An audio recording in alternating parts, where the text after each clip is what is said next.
Hello everyone and welcome back to the podcast. I'm your host, Adz. If you want 15% off your Northcore surfing and outdoor gear, look no further.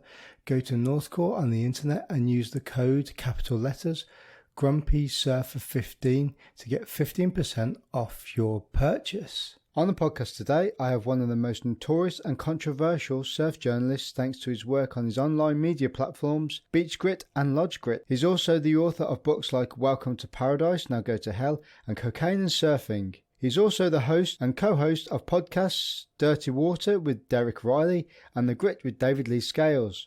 My guest is very open and honest and says it like it is. Father and surfer. On the podcast, we discuss a variety of subjects from war to surfing. Please enjoy my conversation with Chas Smith. And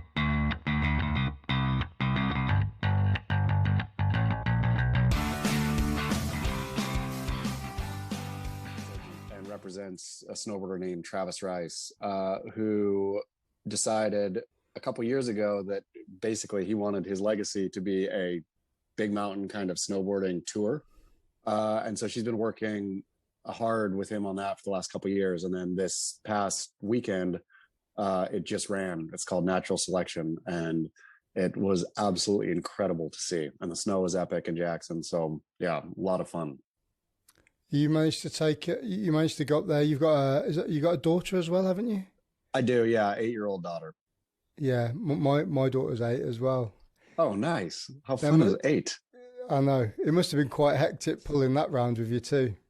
It was kind of, she's so used to the snow at this point and loves it so much. So actually her and I just go snowboarding, and it is more fun than maybe I've ever had my entire life doing anything. You run some online journalism pieces like Beach Grit, and there's another couple of them as well, isn't it? Do you want to talk a little bit about that and how you got into it?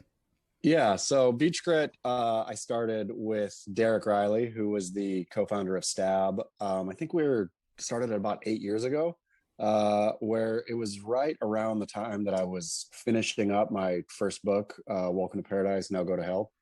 And I thought at that point, I am so done with surfing. I've written my surf book. I need nothing else from surf. And so I was wanting to step away from surf and do something else. And then Derick hit me up about Beach Grit. And Derick is one of the very few people in the world I just can't say no to. Whatever Derick's doing, I want to be part of. So yeah, we started it 8 years ago, and it's been, ticking on ever since. It's funny. I suppose this is the first sort of startup thing I've ever done, which, you never, I suppose anybody who does a startup will say or says, you never know how much work it's going to require until you're way too deep to be able to dig out. And so, that's sort of us right now, but it's going great. And then off that, we sort of have spun off Lodge Grit, which is a snow version. And my dream always is to spin off multiple grits, to have, when all that fun GameStop trading stuff was going on, I wanted a stonk grit. And I'm always thinking about the different grits in a grit universe. You're going to have to expand with a few more journalists to do that though, right? You can't be in all those places at once.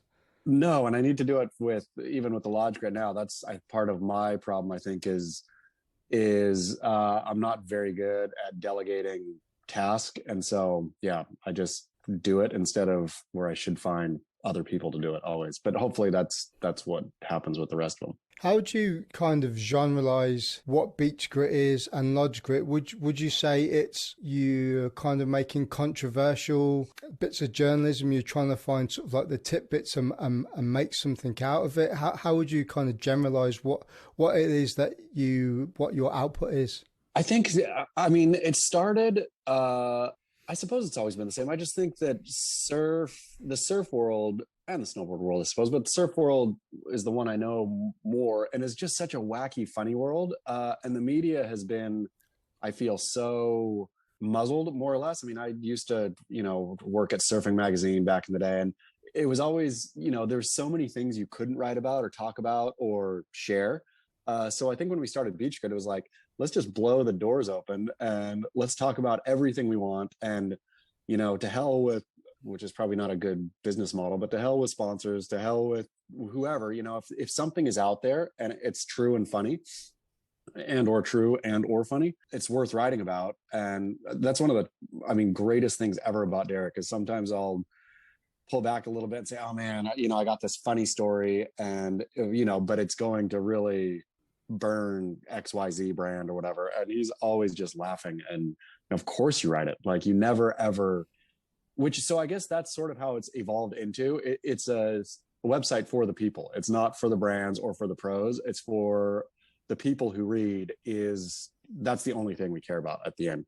I think to an extent, journalism, I mean, talking from a sport perspective it can be very sort of like monotonous and mundane. It's like the same old stories coming out and over again, and almost kind of like sugarcoating it a little bit. What we really want sometimes is you just want to get rid of that sugarcoat, dig it all back down to the root of everything and find out, what's at the bottom of it, and hence probably beach grit. Precisely. It's precisely that. And sort of what's evolved from it too is the best part of the conversation is the actual conversation. It's the people in the comments, riffing on whether they're riffing on the, whatever was written or anything else. That's where the fun is, where again, I think this has sort of evolved over time where, it's parking lot banter now, which is pretty fun. Even if you do put some stories out there that are controversial, it's getting people talking about them as well, which obviously publicizes what you're doing. But if you're doing that and people are talking about it, they're not talking about the next Kelly Slater World Championship title or something like that. It's something very sort of like surface layer. There's no real depth to it at all. Completely.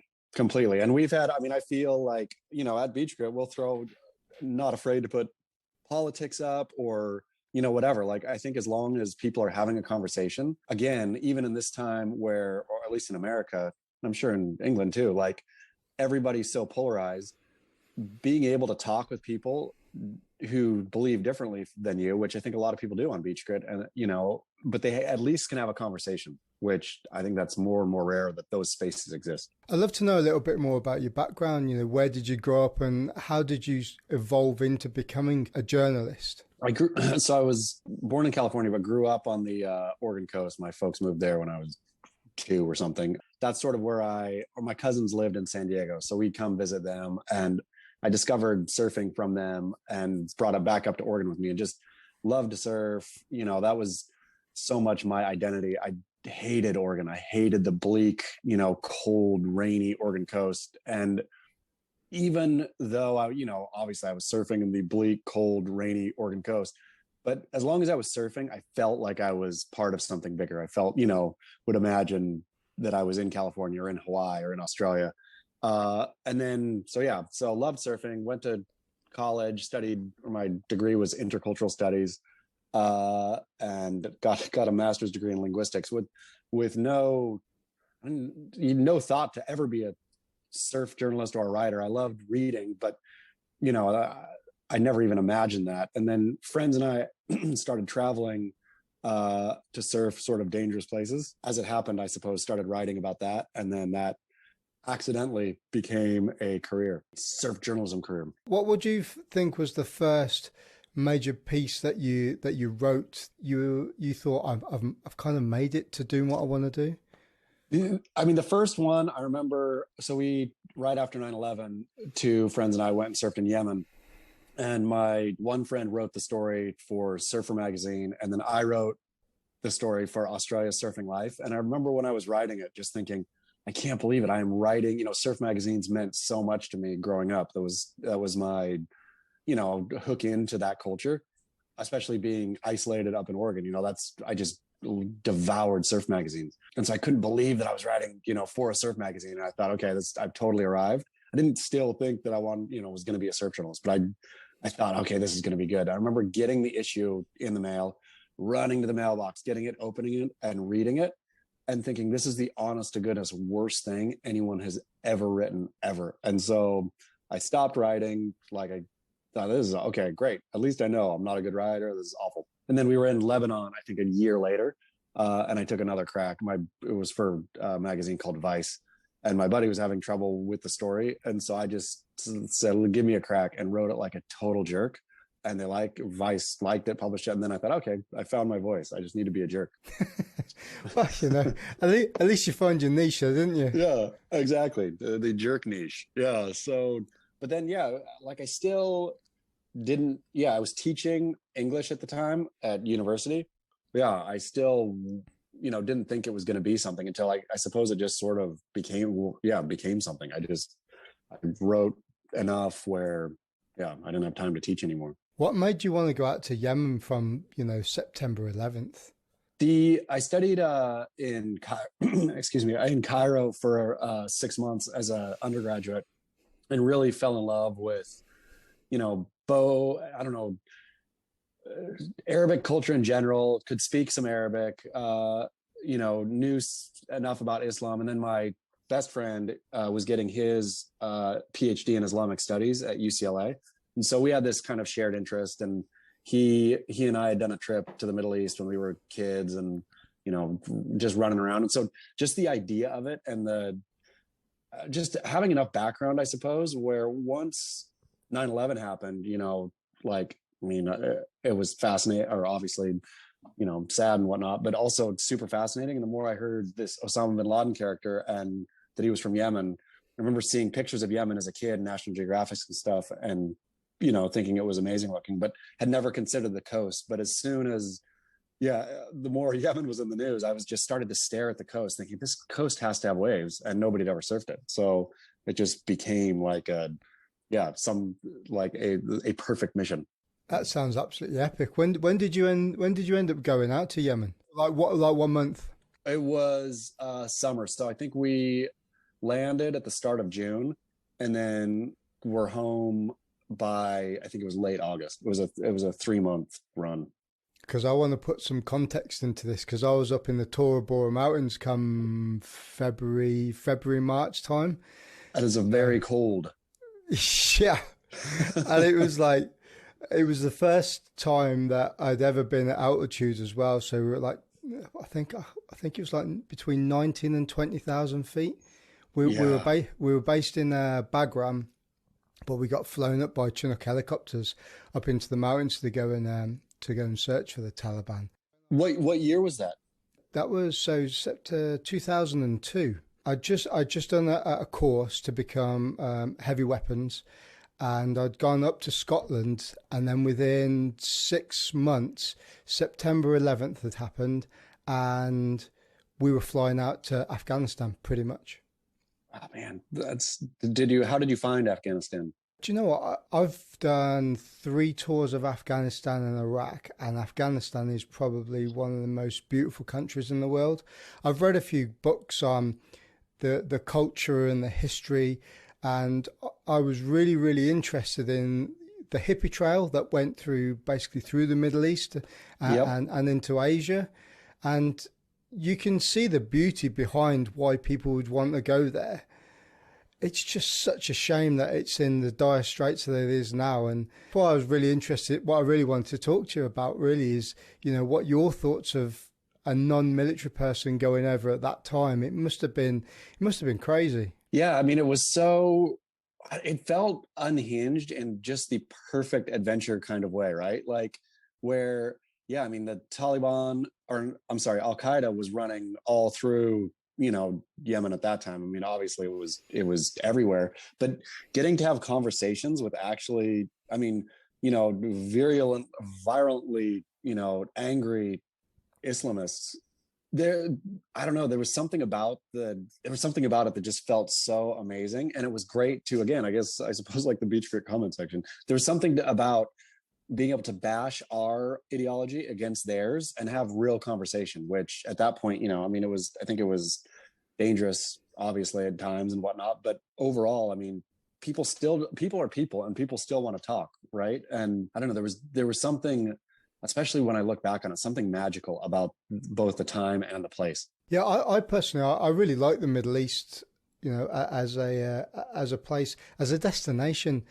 I've been on a couple of holidays. I got married in Sri Lanka, so okay, that was pretty cool. And I never thought I'd end up doing that, if I'm perfectly honest, which was really weird because when we landed in Colombo, and the Tamil Tigers had just been doing a few attacks on the airport.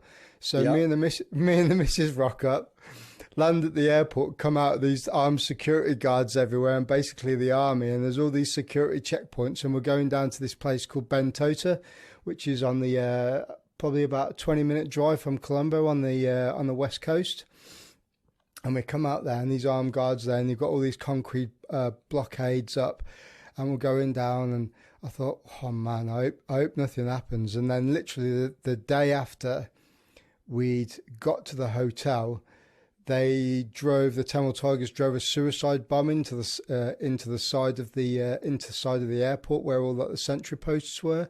And I was like, "That, how are we getting out of here?" And it was even worse. It was even worse on the way out, because on the way out we went through at night time and there was nobody about. And I was like, "Look, if anything happens," I said this to the missus, I said, "Look, if anything happens, hold my hand and we're gone." I was going to go out the taxi door, made sure it was locked, and I was like, yeah, that was it. It's crazy. Oh, I mean, see, do you look back on those times though? I mean, I suppose you're still living it. You're still in the military, but do you look back and I don't know, like with a fondness for those days? I'll tell you something, and I had a conversation with a guy last night about this. Sometimes when you're in the military, guys that join up, especially because I'm in the Royal Marines Commandos, so when guys join, they want to join to go and fight war. They want to go into conflict. And the one thing I've always said, and I've taken recruits through as well, through training, is you need to be careful what you wish for. Especially this day and age where you've got lots of computer games, everything's televised, there's media. The whole ideal of being in a situation like that and seeing it in films must be really, really appealing. But what you don't see is the hardship in between being in firefights, the weeks on end, living on rations and water, and you might not be getting them because you might be in a dangerous area, or where you're living, you might just have to really, really ration. And those hard times, and then when you're getting attacked and nearly overrun at certain points, like we were, this is going to sound really bizarre in contrast, but it's really fun. Yeah. Until it gets real. Yeah. And that's how I see it. So the answer to your question is, yeah, I do look back and then go, fuck, we did some cool stuff. But, there were also some harrowing times as well. I mean, I suppose it's so easy to gloss over. I mean, yeah, I remember the times that I've been in trouble thinking, why in the world did I do this? Until after. And then you make it through. Then you're like, oh, yeah, that was good fun. But yeah, in the moment, of course, who knows how any of that stuff's going to end. Yeah, I mean, I was quite lucky. I did 11 years of bouncing in and out of going to the Middle East, and then I decided that all my cat lives had gone, and I needed a little bit of a change of direction in my career, and that's why I became a physical training instructor, and ended up running gyms and stuff like that for the second half. So, yeah, it's a big contrasting career change in any way. Yeah, I'd like to talk a little bit about your book. So you've written 3 books, is that right? 3, yeah. And I just finished the 4th. Okay, cool. What was your 4th one? The 4th one is about, it's a departure. It's about bank robbery. So my cousin went on a real hot, the one who's taught me how to surf actually, went on a real hot bank robbing tear. So yeah, it's sort of a story of family and bank robbery. Oh, wow. So is it sort of like a little bit of fiction and a little bit of reality involved in it, or was it? Nope, all reality. He hit 19 banks before he got caught, and then went to jail, got out of jail, and yeah, basically started doing it again. So he was like approaching the record, and he reached out to me when he was on the lam. And so it's just how it feels to be on the lam. Like I was so loving every second of going along on the ride with him, but he got caught again. So yeah, old cousin Dan. Mate, that sounds proper gnarly, that does. It's pretty funny. Yeah, hopefully people get a chuckle out of it. So how did you find the whole going from being a journalist into writing books? Because you've done what was the first one you did? Welcome to Paradise, Now Go to Hell was the first one. And then second one is Cocaine and Surfing. And third one is Reports from Hell. I've bought those, and like when we decided that we were going to have a little bit of a chat, I haven't had a chance to get through them. So I apologize. Oh, please. Don't apologize. Thank you for buying them. Mate, I love surf content, but I like the abstract stuff as well. So, yeah, I'm looking forward to cracking into those. But how did you find going from writing pieces to go from magazines and then writing books? How was that? It was, I love to write so much. Like writing is still one of my favorite things to do. And so I suppose like, yeah, like being able to sit down at a computer with just the days stretching out and the days stretching out and being able to craft a book is honestly was so much fun. It felt like be in the space I like to be for longer, more or less. Then I suppose also like, oh man, with the first one, yeah, there's like times, when you just get, I never have real writer's block, but when it's real hard yards, like really grinding through page after page and it's just not flowing, and then it starts to flow. But it's funny, I had to the first book, Welcome to Paradise, which came out I think 7 years ago maybe, they never did it as an audiobook, so I just went in a couple months ago and read it for the audiobook version. And reading that thing 7 years on, I was just cringing the entire time, just thinking oh no, why did I write it like this? But yeah, I suppose afterwards I thought, I mean, I guess that's like anything, right? You look back anything 7 years on and you're going to see, I suppose, the things you want to change, not the good parts about it. But yeah, pretty cringy, but I love it. I love writing books more than anything, it's a problem. I think Derick, my Beach Grip partner, I don't know if he likes writing books, but he writes books too, which is the thing that has traditionally sort of kept Beach Grit a little down, just because we're always writing books. But yeah, I think both he and I are going to try to stop writing books for a minute. It's like an addiction. I can imagine that once you start getting into the flow of it's pretty cool because you get to put what's on your mind down onto the page. I've had an idea for years, and it's like it's always an idea until you actually do it in reality. Different places that I've been and the correlation with being a surfer as well, and throwing that in the mix is something that they can relate to. You should totally do it. Are you going to? I want to do it, yeah. To be honest with you, I have absolutely no idea where to start. Oh man, I never ever once like plan something out. I literally start where I want to start and just write and see where it goes. That's every single one of those books is just start and keep going and keep going. So just start at the start. I'll start at the start then. I'll follow your advice. How do you find, so you talking about you were doing the audio book. How do you find reading that back? Like you're saying, you find it a bit cringeworthy. So you do a couple of podcasts as well, don't you? I do. Yeah, I do. One with Derick, Dirty Water, and then one with David Lee Scales called The Grit. I love them, by the way. They're pretty cool. Oh, thank you. Thank you. You're kind. How does the audiobook compare to podcasting?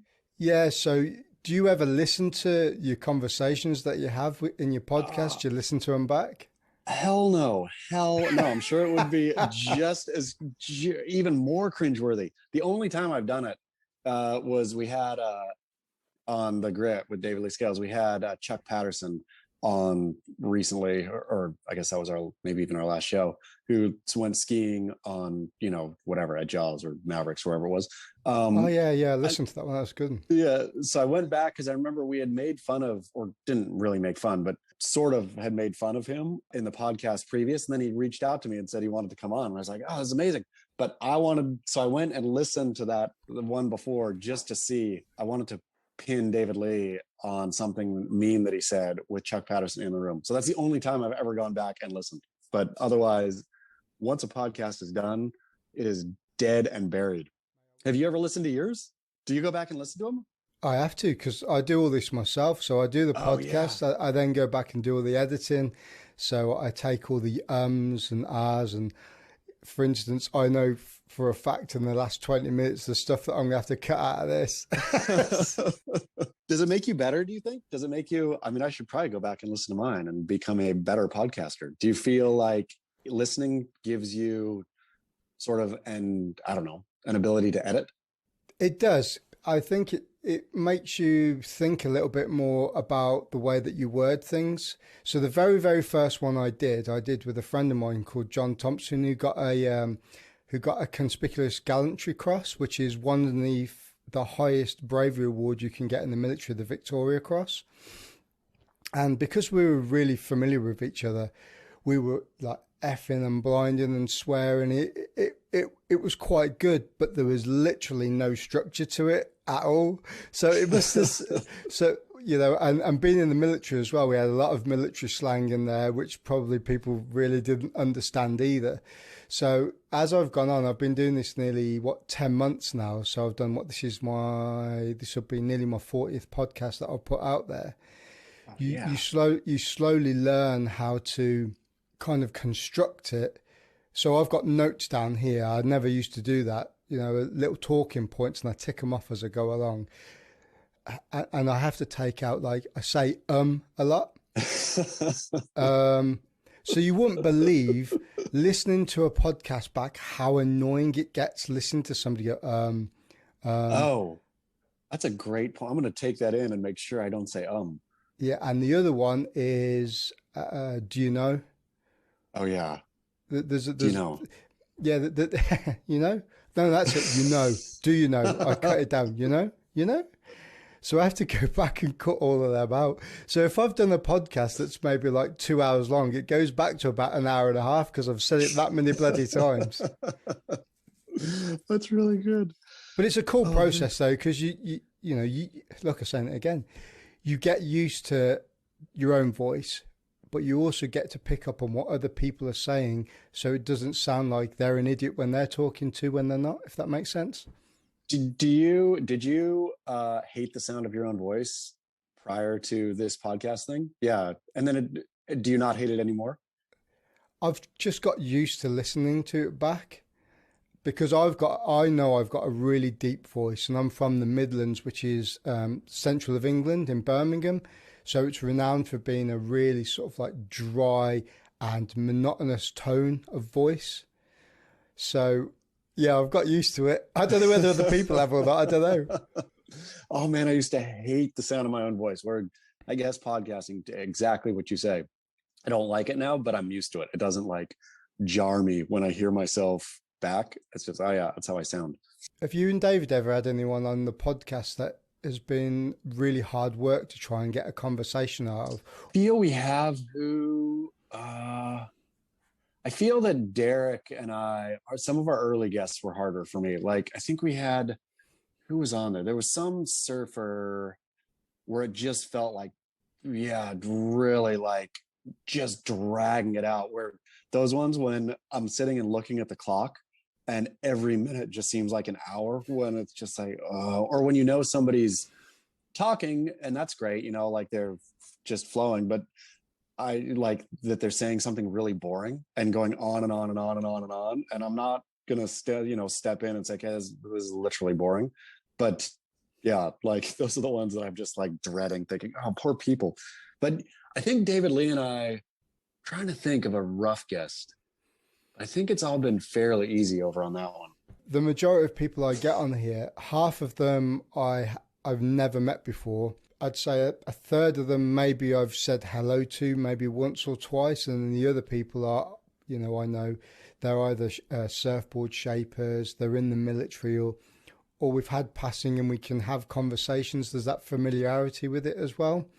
So what I've also had to try and develop with this is good social skills, which is coming from a military background where it's all very informal, is something that I've had to develop quite quickly. It's fun. Like, it's one of the things I like about podcasting, I suppose, is it is just a conversation, especially doing it with people I've never met. I mean, like you, where you get to have a conversation with somebody, and to capture that conversation there's something enjoyable about it, I think. I never think that I'm podcasting really when we're doing something like this. I always just think of, oh, I'm talking to you, which probably is super annoying to listeners sometimes, because I would totally lose track of, oh yeah, this is being recorded. I just think, oh, I'm in a conversation. No, not at all, really. I get really absorbed into it. I kind of get into a bubble. I mean, it's a bit weird because it's the COVID period, and like, for instance, we're still in a lockdown for a couple of weeks. So the majority of the podcasts I'm doing at the moment, I'm doing over Zoom. So even if it's people in this country, which I'd normally go and travel to go and speak to and settle the equipment up and do it that way because the sound quality is better and it's more personal. It is a little bit weird. However, you do kind of get absorbed into, like when you're watching a film or I don't know, a YouTube video, you get absorbed into it. And I'm absorbed into your phone screen that you've got up there, and and then the conversation just starts flowing, and you don't really notice it, I don't think, that much. Yeah, it's funny. Where in England are you based? Did you say you were? I live in the southwest of England, so where do you know Exeter at all? Yes. Yeah, so I live about 15 minutes south of Exeter, but where I'm currently, so where I work, is up in North Devon, which is probably the only place I could really, if you don't know where it is about 70 miles north of Newquay. Okay. What's your nearest wave? We have Croyd Bay and Saunton Beach. They're the local breaks around here. So Saunton's a longboard wave. It's a Okay. very shallow long beach, and then Croyd has lots of different sandbanks. There's a couple of reefs around there too. But yeah, it's a really scenic place. It's probably one of my favourite places in the UK to surf. I've surfed quite a variety of breaks around the UK, and I'll always come back here. It's an amazing place. What is your summation on British surfing or English surfing? I mean, what marks the English surfer? Probably their physical prowess, because they're wearing that much neoprene all through the year. Yeah, I think you have to be pretty hardcore to surf all year round. Some people that I know, they only predominantly surf during the summer months, so from the end of March through till maybe the end of October, the sort of like the spring, summer and autumn times. But we get really, like for instance, the last few weeks and into next week, the swell's absolutely pumping at the moment. It's probably the best I've known it for a long time, to be consistent. So to get yourself in the water, you're done in your 543s, your 5mm boots, your hood and all that sort of thing. So that probably what denotes a British surfer, if I'm honest. Is there a sense of camaraderie? Do you think more so there than somewhere like here where, I live in North County, San Diego, which is just too easy to surf. The road is right there. Everything is accessible and the breaks just pack out, and we're just this feeling of hating your fellow surfer. But I remember when I was in Oregon, if I saw another surfer somewhere, I would feel, because it was hard, I would feel, okay, you and I, we share something special. Is it hatred or is it brotherly love? I've got a little bit of a different turn on this, because I'm in quite a unique position where I live centrally. So I live probably, my local break's about 10 minutes away, but it's pretty crap because it's off a estuary mouth, a really fast flowing tidal estuary mouth. So, and the waves don't really break that well around it. So for any decent breaks for me, so I commute up to work here is about an hour away. So this is what I would call the North Coast, and then the South Coast, which is like into the British Channel, is what I would call the South Coast. So I live within an hour of decent waves. My sort of standard of surfing, I think, is not too bad, but because it's quite rare to have people locally to me that surf, I find it really difficult to find people to go with. So I do have friends in those different places. But so to the answer to your question, I think if you live in the villages, like in Croyd Bay and Braunton, which is the nearest one, or you live in Newquay, then I think there would be that camaraderie and, that sort of like niche, everybody around there. But outside of that, it's quite difficult because we haven't got these big built up populations like you do in California or any of the seaside towns in America. It's all very like small little populations, between a couple of thousand to 500 that live in these little villages. So it's quite difficult sometimes. It sounds pretty dreamy though, to live in a little seaside village and be able to surf and then go to the pub. I would rather do that than this. To be honest with you, it's pretty cool. And I was talking to Devon Howard the other day, and he was talking about how you don't get that many good waves, which is the stereotype is that, it's always pumping because you're on the Pacific coast and you're getting all these swells come through. And when I was talking to him about that, I was like, you're a bloody liar, mate.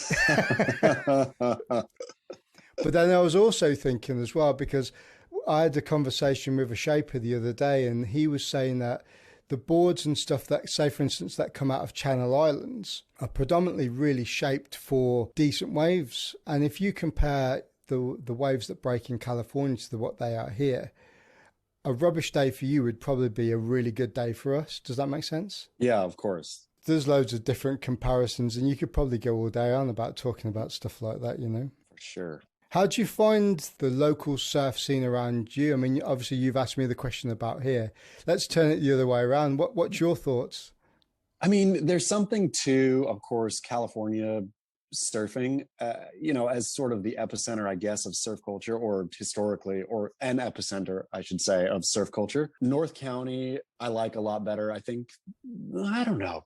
There's something, it gets annoying just how many people do surf, but I suppose, now I'm gonna just not be so grumpy anymore. I still do feel a camaraderie with surfers, right? Like, we are surfers, and surfing is what sort of brings us together, which, you and I maybe wouldn't be having a conversation if it wasn't for surfing. And so the fact that surfing can act this connection point, and I think all surfers, and I write about this, I think, a lot. There's something I love about the surfer mind being broken in a similar way. Like, surfers are odd ducks, right? Like, what we do and what we care about is different than, I think, what the general population cares about. And the fact that we have that together.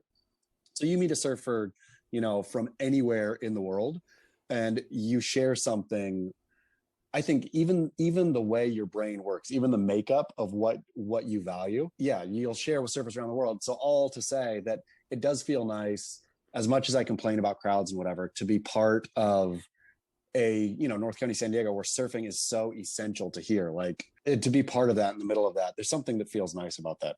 I was listening to your conversation. I think it was with David the other week, and you were talking about counterculture and how much the surfing mindset and the rebelization of surfing back in the early days was kind of frowned upon by the normal public. Do you feel that the counterculture now has been watered down quite a lot because there are so many people getting into the water and starting to surf, especially during this COVID period, because, it's an outdoor recreational sport now, as opposed to more of what we would probably call back in the day lifestyle, because, you could go traveling with a surfboard and see different places. Completely. And I think on both ends, it's getting squished. Like, on the one end of having like surf coach parents, right? Like, bringing their kids up and to try to be pros by, I don't know, in a very soccer-y kind of way, I think really is damaging to part of surfing. And then the other part is all these beginners, not that beginners are necessarily bad, but around here, it feels, I don't know how much care anybody has when they're starting it as like this, I'm starting to surf as part of my COVID healthy lifestyle thing, without caring about the culture or the history or just the nuances.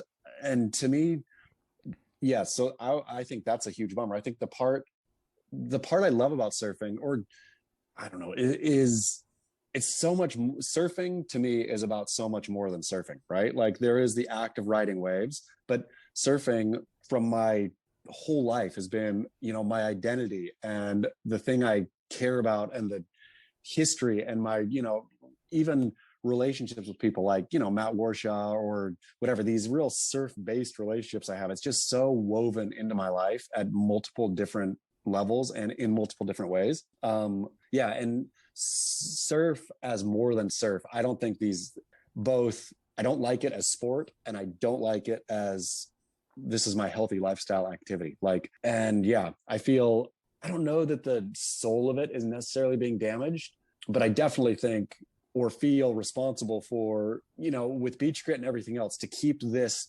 gritty core together. There's something about that. So the follow-on question to this for me, which I've been dying to ask you, is why do you think there's so much animosity between shortboarders and longboarders, and now, and I know it's your favorite conversation, mid-lengthers? Oh man, I become a mid-lengther myself, but that's right. Actually, yeah, I don't ride it too much these days. That's not true. It's Devin Howard taught me about the mid-length, it is horses for courses, of course. And the mid-length is actually for good head high days. So when I take it out on good head high days tier, I really love it. But the reason I hate longboarders is because they take all the good waves. I mean, I suppose I should hate myself for shortboarding around longboarders, but I don't know. Like just the way that longboarders operate around here is really annoying. Like they can catch the waves obviously further out. The stinking fade thing. Do you longboard? I've got a mixed bag, yeah. So I Yeah, shortboard and I longboard, but it's more to do with the size of the wave to what I do. So I use the tool for the condition. sure. That around here though, just there's been a big resurgence in like kind of hipster longboarding. So they'll be out there and just taking off in a wave and fading one way and then going the other way. And I'm just, oh, come on. Why does this is such a hassle? But it's my fault. I shouldn't be surfing around them. Like I hate rules and regulations, but I wish that there was designated you longboard here and you shortboard here and never the twain shall meet. Have you ever thought about flipping it on its head a little bit and thinking about if you were a longboarder, would you be like that? These shortboarders are in the way, get them out of the way. I don't think so, because if you're on a longboard, you're catching the wave way out. I mean, I suppose you'd be mad about maybe bobbing and weaving around them, because one of the waves I ride most here, wave called pipes, the longboarders will be way out. I'll sit way on the inside. And so I suppose if I was them, I'd maybe think, okay, every time this stupid guy, I gotta carve around him, but I'm too busy hating them. So I don't have time to think. I don't have time to put myself in their surf shoes. You talked about it a couple of seconds ago about Devon gave you a Channel Islands mid. Had you ridden mid lengths before that, or was that kind of like your first one you'd ridden? And what did you think of it? Yeah, never. I'd been a, shortboard only guy forever. And I mean, what turned me on to it initially was just the Instagram clips of Devon riding it, where I was mesmerized by it. The way he rides that thing is the way I want to look, ideally as a surfer. Yeah, that's it. Like that flow. And, I ride a shortboard, but I am no radical surfer. I'm not doing airs or doing, real severe cutbacks. I love the flow. That's the part of surfing I love the most, is just that flowy feeling. And it looked like, Devon on a mid, it looked like he was getting everything out of the wave in exactly the way that I wanted to.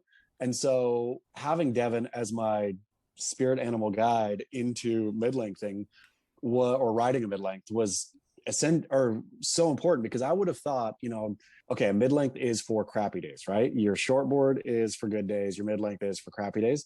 Where Devon just explained when he gifted me that mid-length, look at how mine's not even that long. It's like 6'10". That's the longest board I've maybe ever had.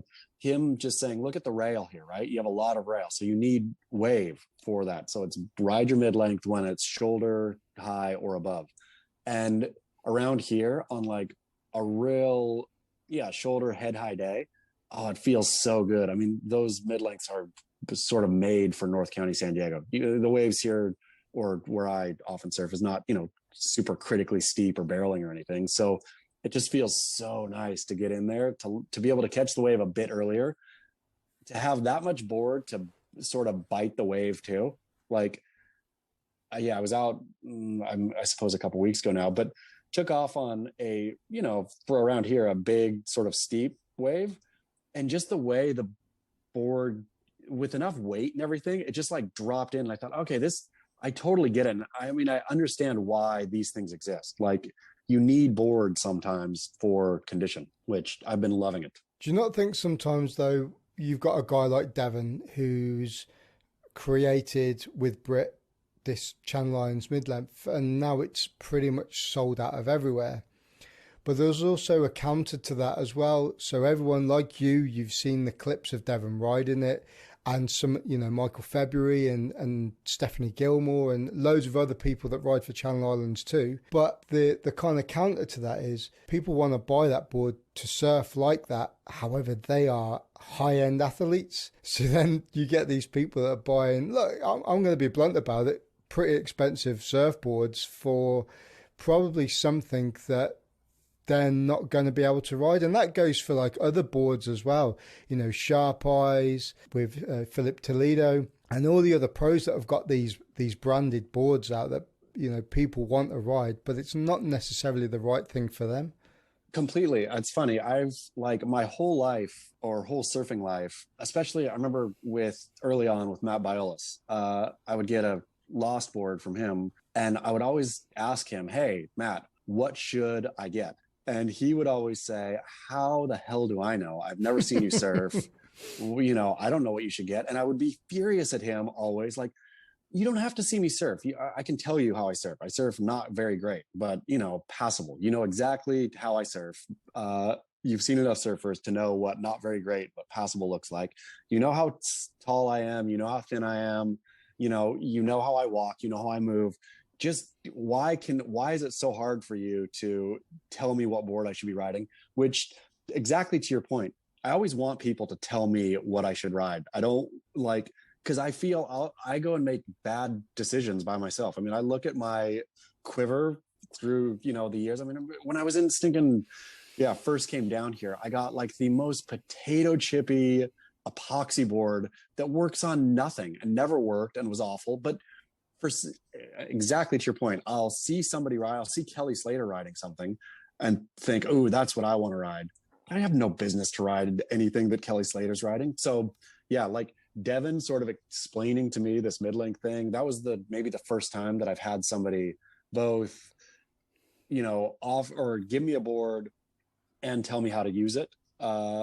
And something that was good for me. So I want more of that. I want more shapers. Just tell me what to ride. Don't have me wander around in the dark because I'll make the wrong decision every time.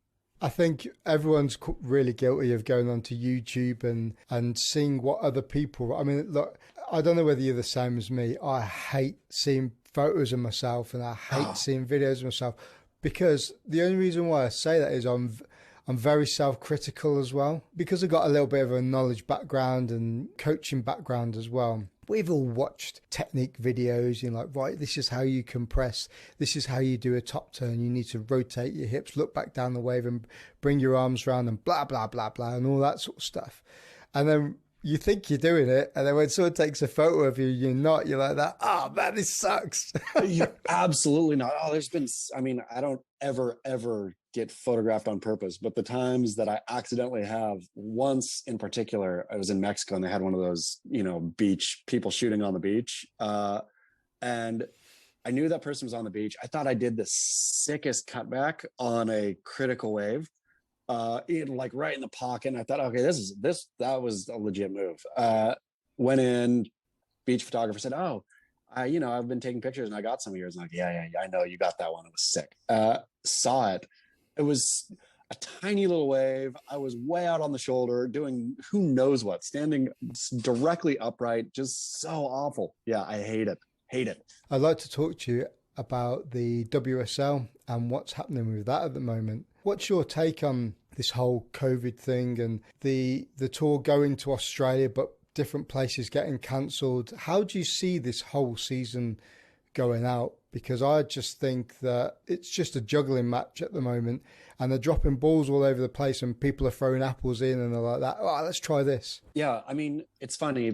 I think I'm fairly critical, obviously, on Beach Grit about how bad they're blowing it. And I understand, I'm not naive. I know that in the time of COVID, it's very, very, very difficult to pull things off, you know, especially when you have an international, you know, it's an international tour with multi nationalities as part of it. But I still have no idea how they blew it so bad. I mean, to me, surfing, again, is ideally positioned or was ideally positioned to be able to actually succeed in COVID. I just feel where they blew it is they should have ripped the thing apart and thought, okay, we're going to do something entirely different because of COVID. We are not even going to pretend to run a, 30 odd man men's and 20 odd women's tour. That's just too much. What we're going to do is it's basically what Travis Rice did with natural selection, right? Where he started and launched a tour dead middle COVID and was completely able to do it because he reimagined sort of the idea of competition, where you take people or riders that people want to see and you match them up against riders people want to see, and you just do this pared down thing. Of course, snowboarding is different, but not really. They have a waiting period, you need snow and they have a waiting period. It's a lot the same. And he massively successfully did it in a way the WSL didn't, because I just think I don't know why they're just stuck in a mindset of we have to have this tour thing. Again, they should have taken, I think, my opinion, they should have taken the top 10 best surfers in the world, either stuck them on a boat, or, I mean, you could do one in Fiji, you could do one in Tahiti, you could do one, if you're talking about 10 to 15 surfers, I think that's manageable. And you just tell everybody else, I'm sorry, we are doing, this is our COVID tour. It won't be necessarily a national or a world champion at the end, but we'll have a champion of the COVID year. Do one-day events, no problem, right? I don't know how it's that difficult. What do you think about the way that they did the Vans Triple Crown this year with the videos, and then you had to put videos in for certain places in a cut-off point? Do you think there's traction in that, or? I think it was pretty good. It was funny. I wasn't even compelled to watch it until after it came out. And then I watched it after the fact that, oh, that's pretty good, right? But the fact that I wasn't compelled to watch it while it was happening, it was a major mistake, I think, on the WSL's part. Like, how are you, me as consuming this stuff, I am your consumer. How am I not interested? Again, I feel WSL continually blows both messaging and, because, yeah, I thought that format was interesting after the fact. Did you? I was the same as you. I knew that it was going on, but I didn't really tune in. There was a couple of things on YouTube. A couple of Aussies were doing a weekly, almost like a podcast show that was 40 minutes long, and they were showing the little bits of edits from Chris Amore and John and stuff, but they weren't throwing everybody that had put all their entries in, because I don't think all the entries got shown until when they chose the winner anyway, which is so weird. Yeah. I mean, wouldn't you want to see, I would want to see, of course you want to see John in this, but there had to have been some good dark horse stories in there, right? Where I don't know even, I didn't see any okay, this is some no-name Hawaiian guy and look at this, look at his sunset wave or whatever. Where those are the stories that I think are compelling. If you have some, underground charger who's out there throwing down, I didn't see any of that stuff. No, I thought it was quite funny when some people, they must have been taking the piss, because they were taking videos off the Surfline footage from their iWatch or something like that, and they were uploading that. I thought that was quite funny. That is so good. Just, I'm not going to afford a filmer. Just let Surfline film for me. Yeah, I'm not really bothered about it, but let's get a little bit of content out. Going back to sort of surfboards and designs, what's your thoughts on having surfboard shapers, but also machines that pump boards out as well? What's your thoughts on that? I think that the machine shaping is, of course, inevitable. And I'm sure from, the shapers around here, at least, it seems like the machine does the work that's just annoying. And then, the boards are, of course, hand finished. I think the whole pop out thing, make them in Thailand or whatnot, is not so good, just because I think there is an art to it and there is a craft to it. And, not that I'm against cheap labor. These guys have to do what they have to do. They have businesses and whatnot. But I don't know, there's something about the art of surfboard making, knowing your shaper, getting something sort of locally. For any surfer, yeah, great. Have a Kelly board or, whatever you want, any kind of, even at Channel Islands. But I think even Channel Islands produces everything locally, right? Where it's a local shop and a local shaper building that board. But long, dumb way around of answering your question. I think the machine is fine. I think the machine, though, is only really fine in the hands of a local shaper, or at least a regional shaper. There's something, do you ride local boards around there, or boards shaped locally? I'm going to say no, if I'm perfectly honest. For instance, my go-to board at the moment is a Firewire Cymatic. Okay. It is possibly the best board I've ever ridden. So do you care? Do you care where your board came from? As long as, I suppose that's the thing. You shouldn't. Nobody should care about where their board came from as long as it goes good. There is yes and no. I've got funny old thing. We were just talking about it. I've got a 7.0 mid-length being shaped by a local shaper down the road from me now. I did a podcast with him, Luke Young, a few months ago, and I wanted a board shaped by him anyway, and I thought, do you know what, sod it, I'm just going to go down and do it. I've never really had boards shaped for me. In fact, I did have one shaped for me about 15 years ago, and it was when I came back from my second Afghan tour, and I went onto the internet, and this is when like internet was like real raw then, I think. And I threw some dems in there, and I liked the idea of Morning of the Earth because that was the only DVD I took away with me, I think. And I was like, yeah, I'm going to have one of them. And I got it shaped. Yeah, it did not go well in British waves. So, oh, man. That was the only board I've ever really had shaped, I think. Yeah, see, I mean, getting my stupid Kelly Slater potato chip thing that I had shaped for myself.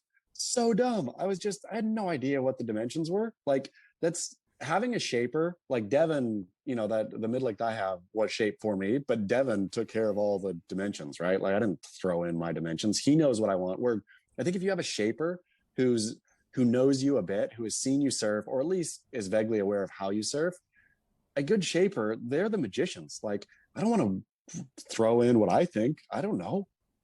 Yeah, I'm going to be one of those people that says, do what I say and not what I do. Go and get your board shaped by a local shaper.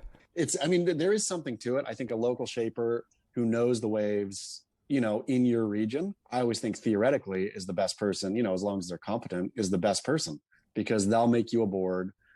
I mean, again, knowing a shaper, having a relationship with a shaper and being able to have that shaper shape a board for where you surf. I don't know how it gets better than that, to be honest. Yeah, 100% agree. Mate, I'm going to close out with a quick fire round because I can see your daughter hanging around the back of you, and I know what my 8-year-old would be doing. She'd probably be jumping on me, so she's been really well behaved, and say thank you from me. I will. The first question I'm going to throw to you is, if you had one surfboard fin set up for the rest of your life, would it be a single fin, twin fin, quad thruster, bonza, or finless? I'm going to go real weird and go quad. I like to go fast, and if I like quads in point breaks, it's just too fun. Just go in a straight line, no turns. That's it. Done. That's it. Just fast down the line. It's my favorite kind of surfing. Favorite surfer and why? Favorite surfer is what's his name? Ryan Callanan. I really, really, really like the way Billabong rider Ryan Callanan, Australian. I really like the way both he surfs.